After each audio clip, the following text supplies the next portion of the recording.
வெற்றிவேல் முருகனுக்கு.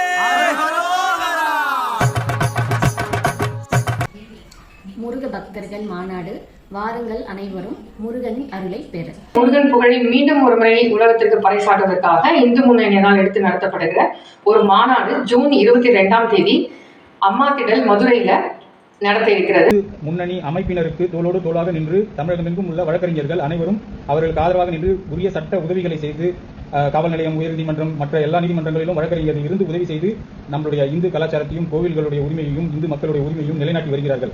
அவ்வகையில் இந்த இந்து முன்னணி உடைய உயர்நீதிமன்றத்தின் வழக்கறிஞர் பிரிவிலிருந்து நாங்கள் வருகின்ற ஜூன் 22ஆம் தேதி இந்து முன்னணி சார்பில் ஏற்பாடு செய்யப்பட்டுள்ள முருகர் மாநாட்டிற்கு நாங்கள் உயர்நீதிமன்ற வழக்கறிஞர் அனைவரும் பங்கு கொள்ள இருக்கின்றோம்.